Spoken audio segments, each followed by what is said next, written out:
Selamat pagi teman-teman semuanya, apa kabar? Semoga dalam kondisi yang sehat dan Anda tetap semangat. Saya mohon maaf karena terlambat dari jadwal jam 7.30, jam bedah buku saya setiap hari.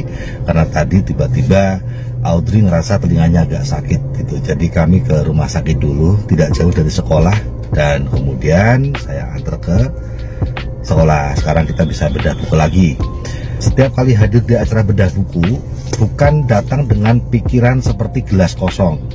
Nanti Anda nggak ngerti isinya tuh buat apa, ya. Jadi kalau hadir ke acara bedah buku, bahkan juga hadir ke acara follow up di Zoom, conference, group meeting, bahkan datang ke konsultasi sama klien, jangan seperti orang dengan gelas kosong, tetapi datang dengan sebuah target dan ingin menghadiri acara-acara tersebut dengan harapan, ya, dengan harapan bahwa semoga targetku itu lebih cepat kenanya dengan materi dari acara ini.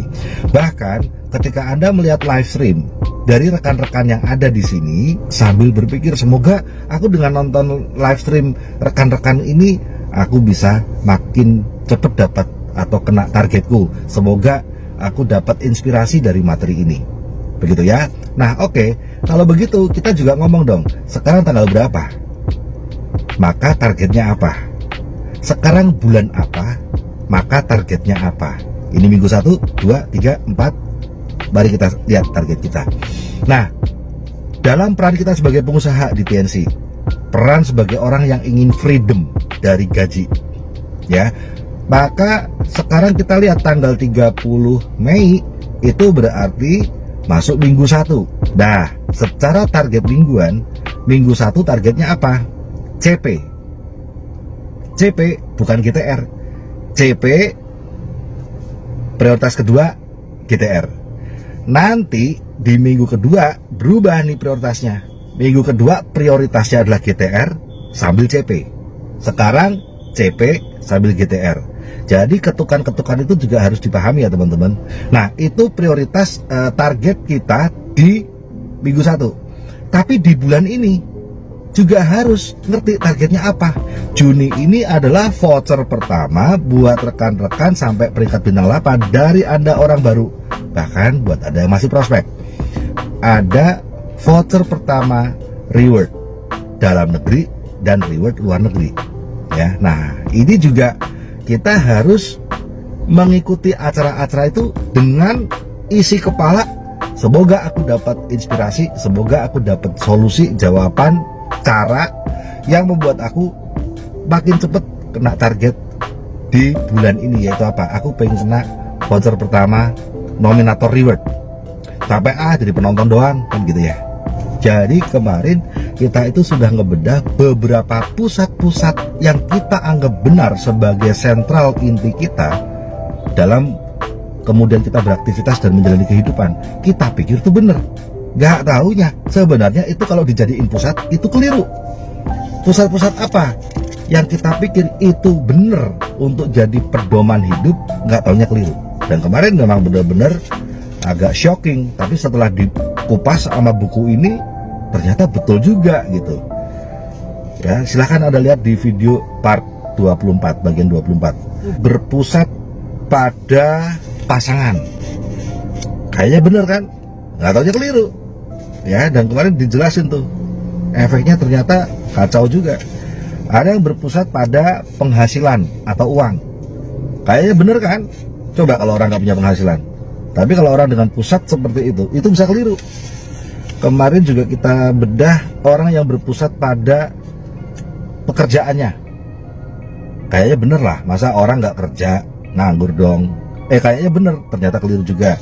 Orang yang berpusat pada harta, kayaknya bener, nggak tahu ya keliru. Loh, tapi kalau nggak punya harta pak, nggak punya rumah, nggak punya kendaraan, nggak punya materi, terus gimana?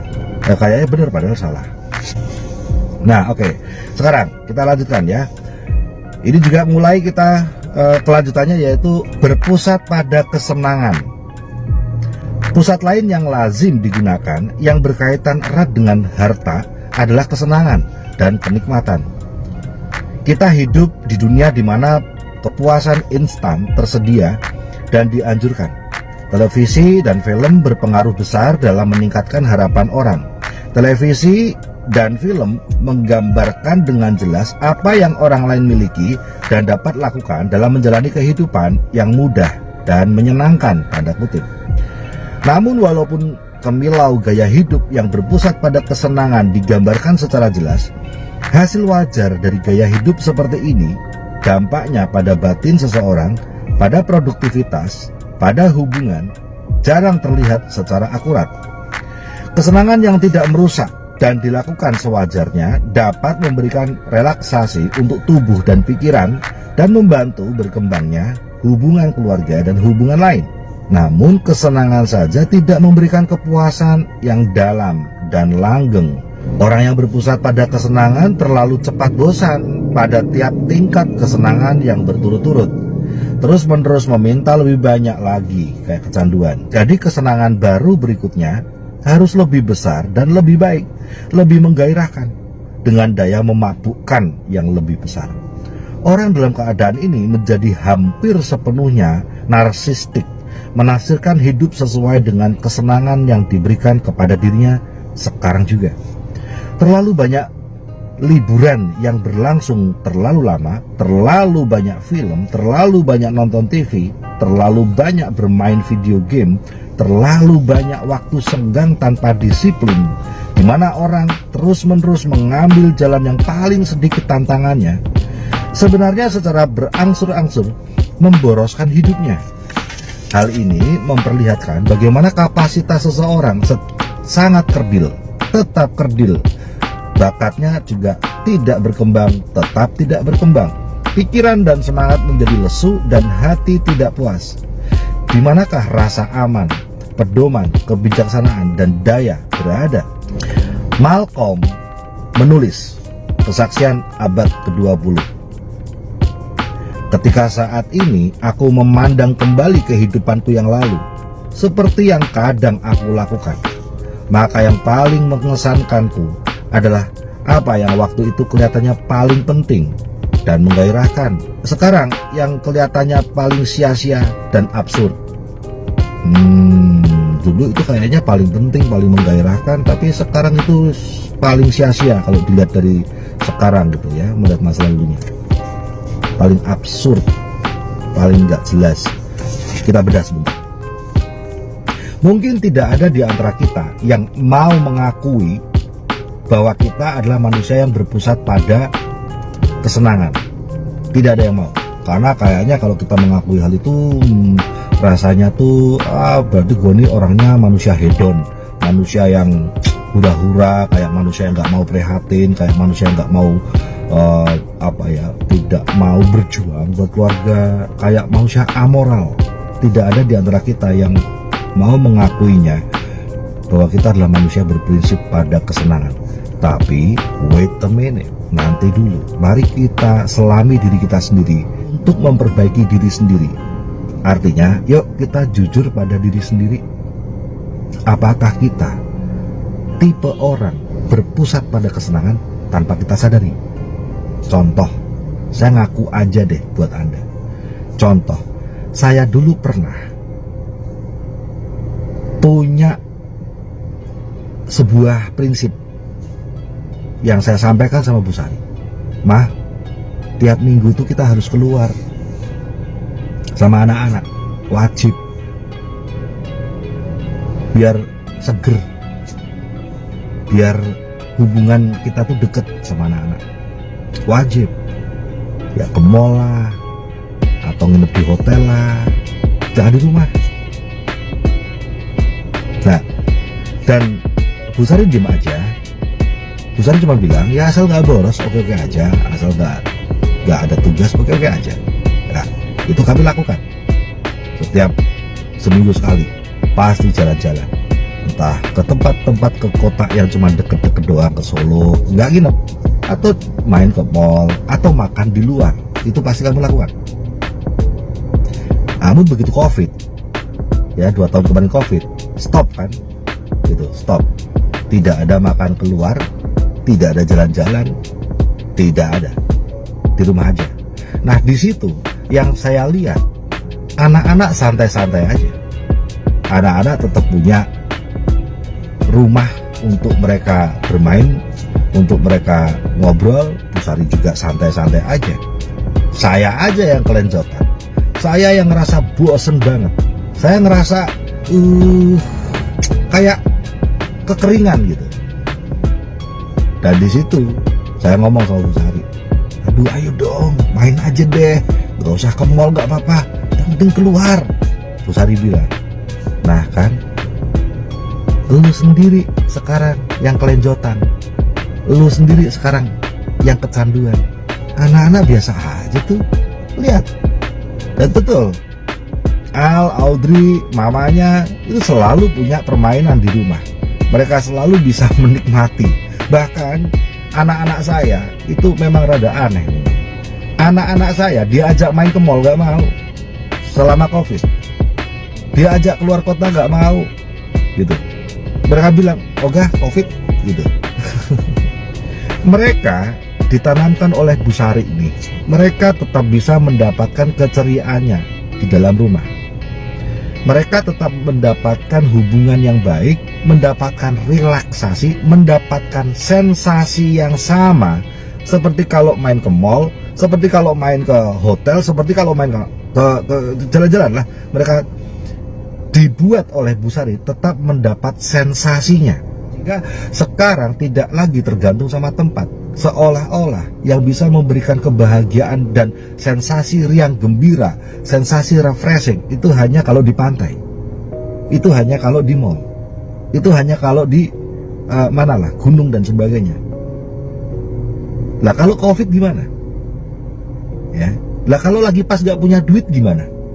Sehingga sekarang saya pun juga belajar, ternyata yang gak beres gue nih. Yang nggak beres gue merasa bahwa saya tidak bisa refreshing kalau di rumah gitu.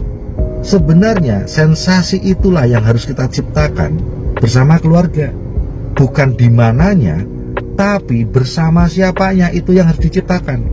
Sehingga kita tidak pernah tergantung mau cuman di mobil, mau cuman di meja makan ya.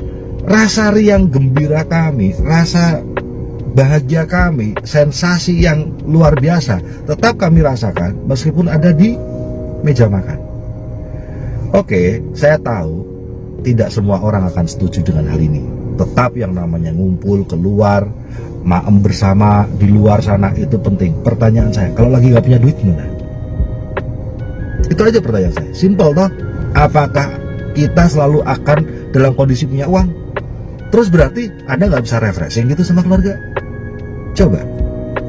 Nah, karena kalau ini dibiarin aja, berarti kita bisa mengorbankan uang yang harusnya ditabung, uang yang harusnya dipakai amal, uang yang harusnya bisa untuk tubuh, tapi untuk jalan-jalan, tapi untuk ke mall. Jadi bisa menyadari nggak bahwa yang penting sensasi itulah yang Anda bisa berikan. Ya kalau pas rezekinya bagus, silahkan sambil jalan-jalan. Kalau pas rezekinya bagus, ya bisa sambil ke pantai.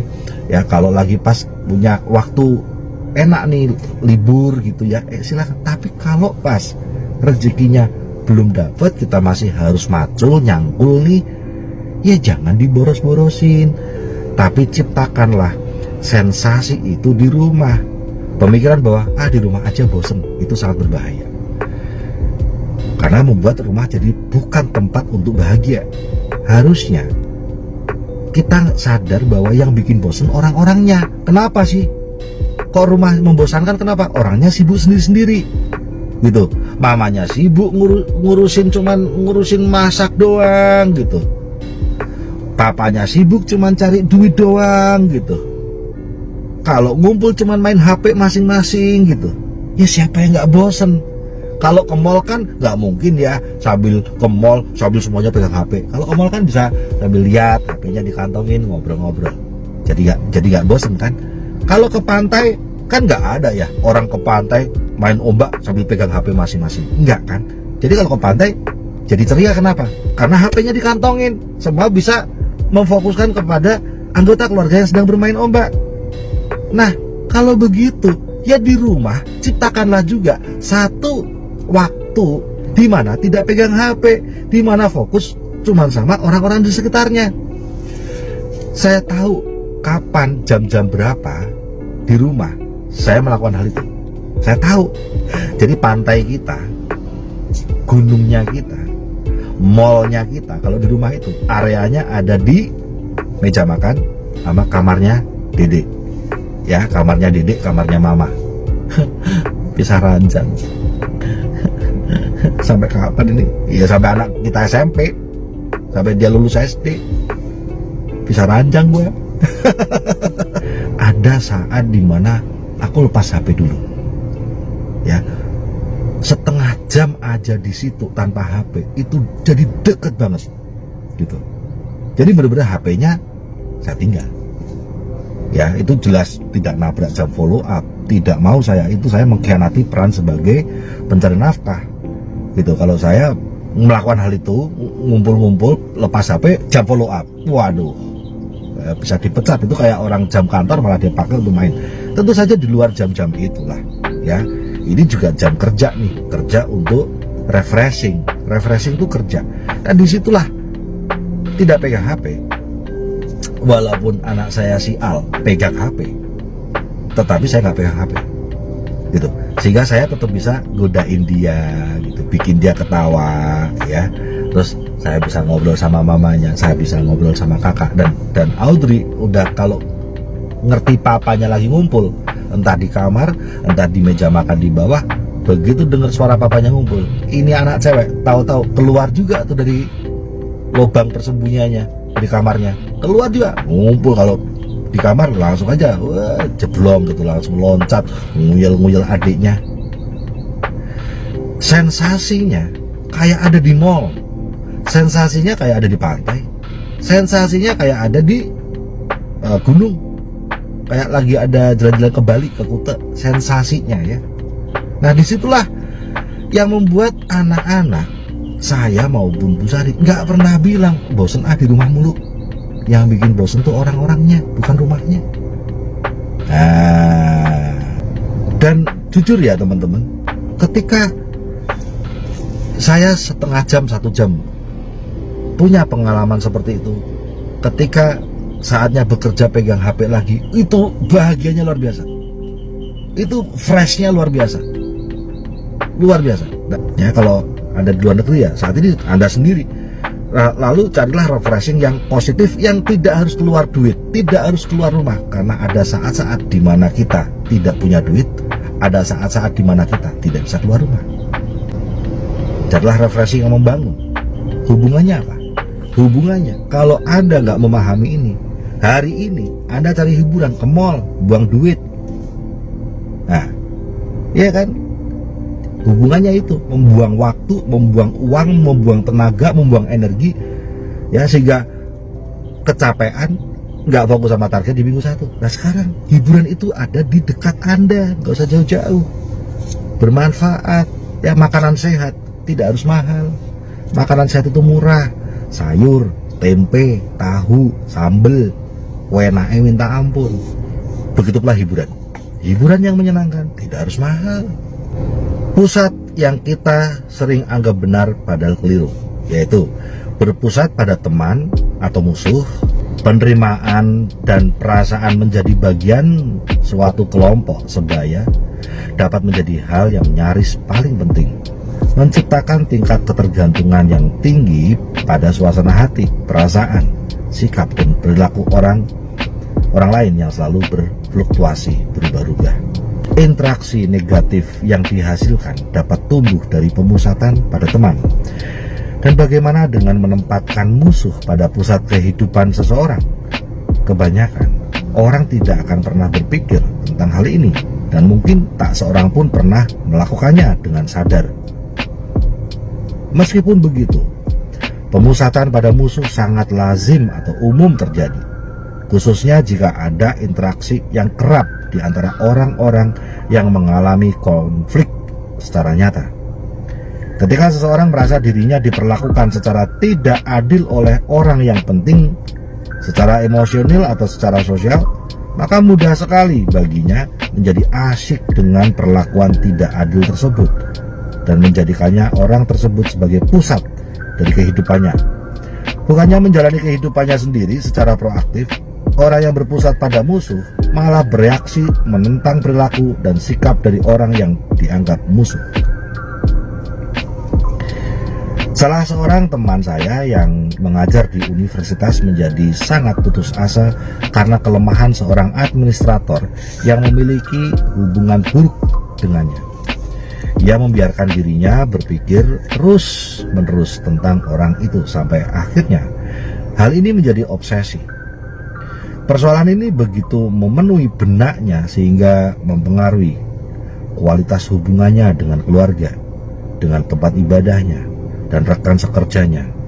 Ia akhirnya tiba pada kesimpulan bahwa ia harus meninggalkan universitas tempatnya bekerja tersebut dan menerima tawaran untuk mengajar di tempat lain.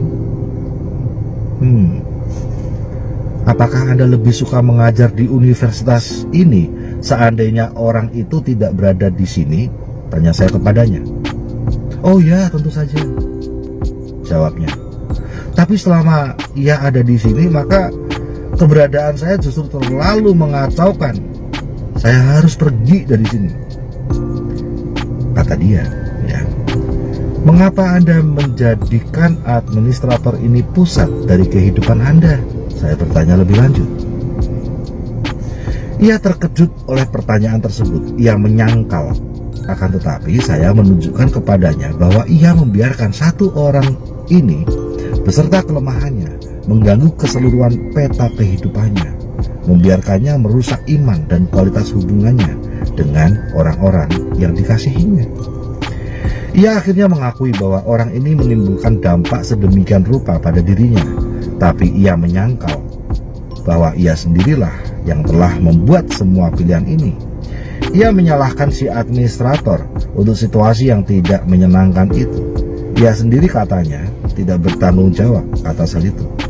Sementara kami berbicara sedikit demi sedikit, ia menjadi sadar bahwa ia sebenarnya juga bertanggung jawab, tapi karena ia tidak menangani tanggung jawabnya tersebut dengan baik, maka ia pun menjadi tidak bertanggung jawab.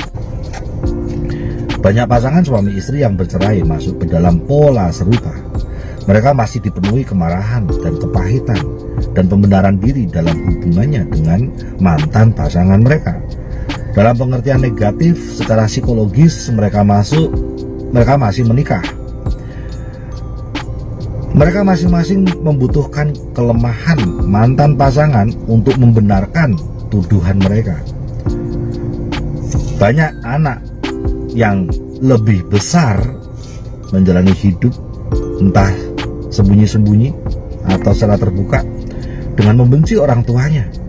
Mereka menyalahkan orang tua karena kekerasan masa lalu, pengabaian, atau favoritisme, dan mereka memusatkan kehidupan dewasa mereka kepada kebencian itu, menjalani naskah yang reaktif bukan proaktif, dan membenarkan diri mereka terhadap kehidupan yang seperti ini.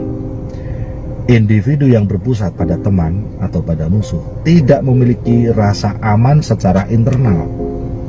Nilai diri mereka mudah berubah dan menjadi suatu fungsi keadaan emosional atau perilaku orang lain. Pedomannya berasal dari persepsi orang yang bersangkutan terhadap bagaimana orang lain memberi respon dan kebijaksanaannya. Dia sangat terbatas oleh lensa sosial.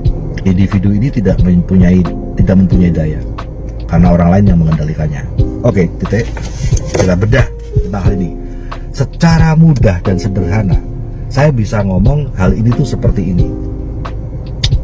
Ketika kita sedang fokus jalankan usaha ini misalnya, lalu kita jadi males, kita live group, kita mulai males dengan aktivitas di Zoom, mulai males dengan aktivitas di kegiatan-kegiatan jalankan usaha ini, mulai membuang target CP kita, mulai gak peduli dengan apapun lah ya, semua info-info penting kita buang. Kenapa?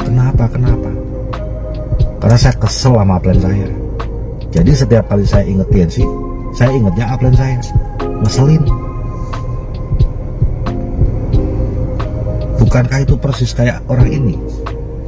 Bahwa orang tersebut mempusatkan musuhnya menjadi pusat pengendali dirinya, sehingga seolah-olah kalau dia ada dalam satu ruangan dengan musuh itu, entah di satu grup WhatsApp, entah di ruangan satu grup Facebook, entah satu ruangan di satu bisnis yang sama, seolah-olah dia jadi kacau semuanya. Saya jadi nggak konsen, saya jadi sebel, lagi fokus sebel. Kenapa? Ada orang itu, ada upline saya itu, atau ada downline saya itu, apapun itu. Tapi dia pusatnya adalah pada musuh. Gitu. Setiap kali orang yang dibencinya nongol lewat beranda, dia langsung kesel, dia banting HP-nya, dia langsung uring-uringan. Nah, kalau dalam contoh yang tadi kita bedah, si dosen itu sampai meninggalkan kampus tempat dia mengajar hanya karena dia membenci administratornya, ya, kayak mungkin asistennya dia gitu ya. Karena dia membenci asistennya dia, mungkin karena punya masalah pribadi yang terus berkepanjangan dan dipikirin mulu. Bayangin, sampai ninggalin kampusnya. Padahal, bukankah itu tempat dia bekerja? Bukankah itu tempat dia menafkahi keluarganya dan membangun pondasi impian-impiannya? Loh Pak, tapi kan dia menerima pekerjaan ngajar di tempat lain dulu baru keluar. Betul. Kalau kita cuma ngomongin duit, iya betul. Tapi tadi bukankah kita masih ingat waktu Stephen Covey bertanya, apakah kalau kamu tidak ada rasa kebencian, misalnya kamu, kalau misalnya tuh si asistenmu tuh nggak ada di sini misalnya, kamu tetap ngajar nggak di sini atau tetap pindah? Apa jawaban orang tersebut? Kalau nggak ada orang itu, aku tetap milih ngajar di sini daripada tempat yang baru. Nah loh, berarti kamu tuh disetir banget ya.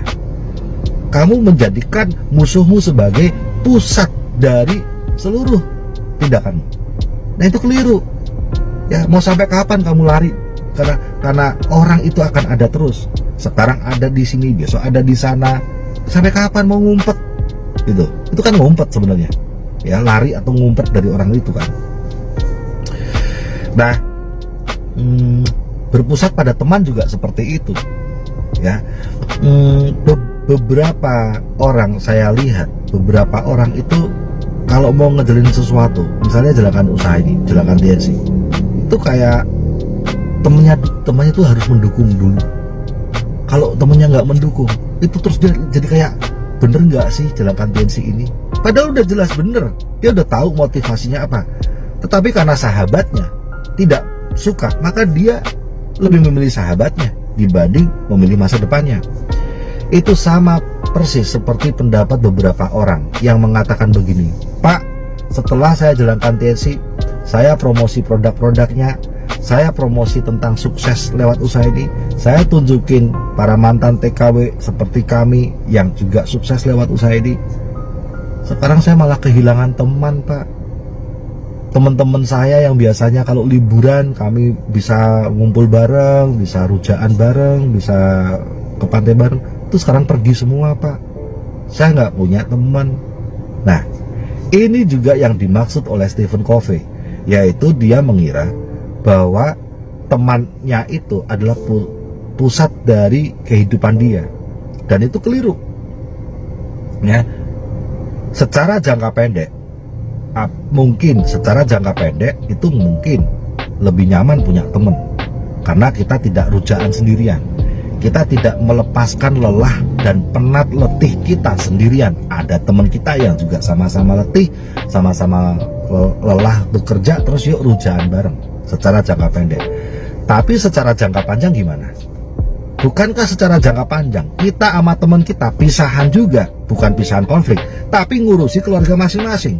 Bukankah secara jangka panjang kita nanti akan pulang dan ngurusi anak kita, masa depan anak-anak kita, masa depan keluarga kita? Emangnya teman kita yang rujak itu akan ngurusin? Kan ya enggak. Lalu kenapa kita memiliki prinsip atau mengambil pusat tapi untuk jangka pendek? Percuma gitu loh, tanpa terasa umur terus berjalan, waktu terus berlalu, Orang lain anak-anak muda yang masih umuran muda, baru umur 20-an tahun aja udah bisa punya rumah 1 miliar dari TNC. Lah kok ini emak-emak wis tuwek 50 tahun 60 tahun kok jek rujaan. Apa rada kena omah kuwi. Saya heran. Anak-anak muda bertanggung jawab, ngerti tentang tanggung jawab, ngerti tentang impian, menebusnya dengan kerja keras. Ya, puasa hiburan lah istilahnya. Nah kok yang emak-emak, yang wis tuwek-tuwek, umur 35 ke atas, malah goyang-goyang pantat tiktokan. Aduh, aduh. Aduh. Yang lihat aja malu, tau gak? Saya yang lihat malu banget sumpah. Oke. Baik itu teman-teman, semoga bermanfaat. Ya, semoga bermanfaat. Paling tidak kita sekarang ngerti dan tetap masih penasaran sebenarnya. Kita ngerti ada pusat-pusat yang kita pikir itu jadi pusat kita ya, pusat yang nyetir kehidupan kita sebenarnya. Kita pikir itu benar, ternyata keliru. Tapi terus yang benar apa? Nah, nanti ya.